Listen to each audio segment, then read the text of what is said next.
The air in the attic was thick with dust motes dancing in the faint rays of sunlight. Musty smells filled my nostrils, a blend of old wood, mothballs and forgotten memories.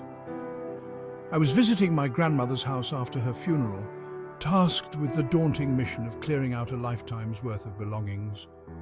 Still, I pressed on, drawn deeper into the attic's shadowy corners. That's when I saw it.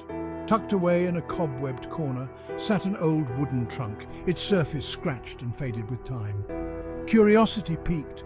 I knelt before it, my fingers tracing the worn leather handle. The latch creaked in protest as I lifted it, releasing a musty scent that hinted at stories long locked away. Inside, the trunk was a treasure trove of the past. Yellowed photographs peeked out from beneath stacks of embroidered handkerchiefs and old postcards. At the very bottom, nestled amongst layers of tissue paper, lay a small, leather-bound journal. The attic seemed to fall silent around me as I began to read, the only sound my own heartbeat drumming in my ears.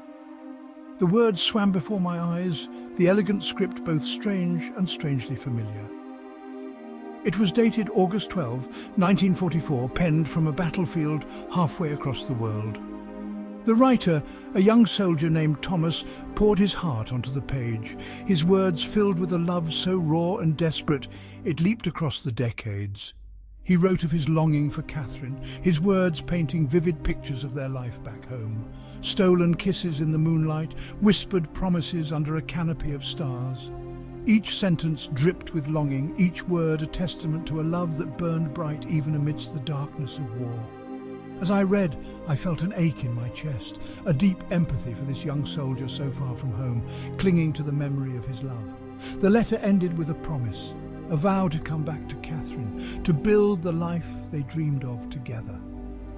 But as I turned the page, searching for the next chapter of their story, my heart sank. There was nothing more, just the blank, stark emptiness of the last page.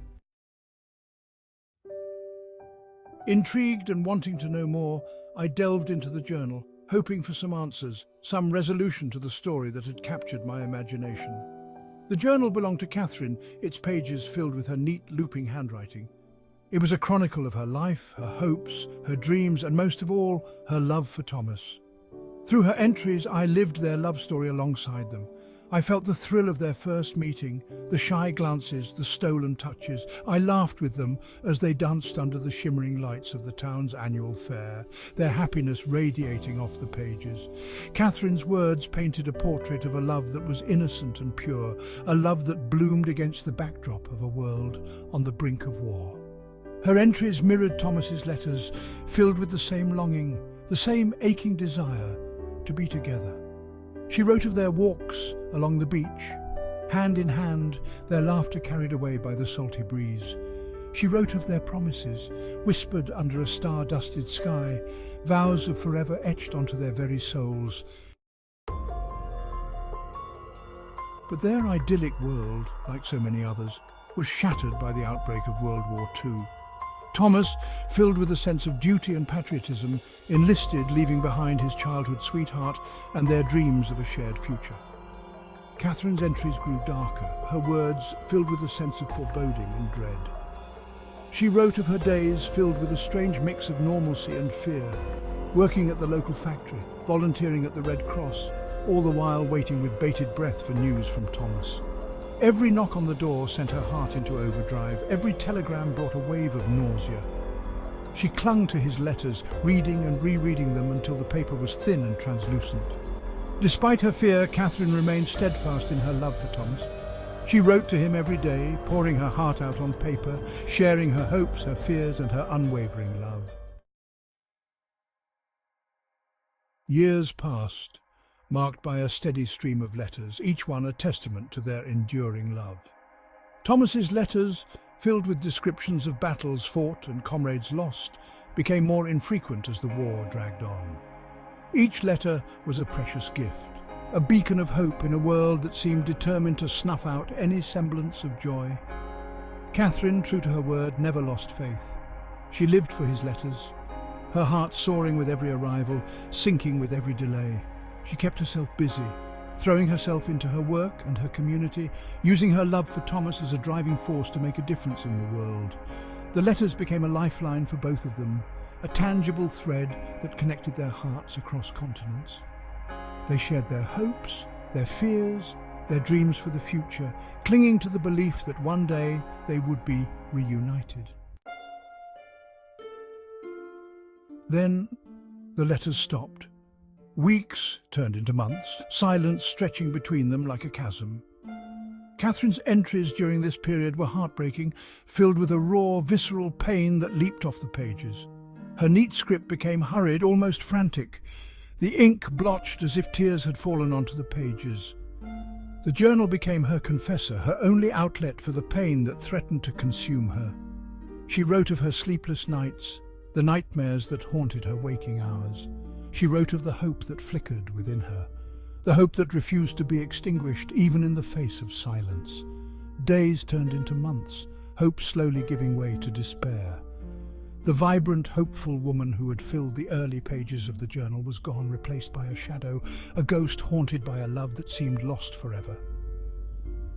The last entry in the journal was dated 3 years after Thomas's final letter. It was a short entry, filled with a resigned sadness that was more devastating than any outpouring of grief. As I closed the journal, my heart felt heavy, as if weighed down by the weight of their unspoken words, their unrealized dreams. The silence of the attic was deafening, broken only by the sounds of my own breathing. I felt a profound sense of loss, not just for Catherine and Thomas, but for the love they had shared, a love that had been lost somewhere in the abyss of time. I thought about the last letter, the one resting on my lap, the one that had never reached its intended recipient. It felt incredibly intimate, like holding a piece of Catherine's broken heart. I could only imagine the pain Thomas poured into those words, the longing, the hope, the fear. And then I thought about Catherine, waiting for a letter that would never come, her hope slowly turning to dust. As I carefully placed the letter back in the journal, a strange sense of peace settled over me. It was as if by reading their story, by bearing witness to their love and their loss, I'd somehow offered them a sense of closure. Their story, though tinged with sadness, was ultimately a testament to the power of love, a love that had endured war, separation, and even death. Their story made me realize the importance of cherishing every moment, of expressing our feelings openly and honestly, of never taking our loved ones for granted. Life was unpredictable, fleeting, and it was far too easy to let fear, pride, or circumstance keep us from speaking the words that mattered most. I thought about my own life, my own relationships, and the words I had left unspoken. Catherine and Thomas's story served as a poignant reminder that life was too short for regrets, for what-ifs and unspoken words. Leaving the attic that day, I felt like a different person. I carried the weight of Catherine and Thomas's story with me, but it no longer felt heavy. Instead, it felt like a guiding light, illuminating the path ahead. I vowed to live my life with more intention, more courage, and an open heart, ready to embrace love in all its messy, complicated glory. I picked up the phone and called the people I loved, expressing my gratitude for their presence in my life. I took the time to listen, really listen, to their stories, their hopes, and their fears. I became more present in my relationships, cherishing the everyday moments, the shared laughter, the quiet intimacy that often went unnoticed. I never found out what happened to Thomas. Did he survive the war? Did he ever return home? His heart filled with the memory of the woman he loved. The answers to those questions were lost to time, but somehow it didn't seem to matter. What mattered was the love they shared, a love that transcended time and distance, a love that continued to resonate through the years, touching the lives of those who encountered their story. Their love story, born in a time of innocence, tested by war and preserved in faded ink, became a beacon of hope, a testament to the enduring power of the human heart. As I stood on the porch of my grandmother's house, the setting sun painting the sky in hues of orange and purple, I thought about Catherine and Thomas, their faces etched in my memory. And I whispered a silent thank you for their love story, for their letters, and for the invaluable lessons they had taught me about life, love, and the enduring power of the human spirit.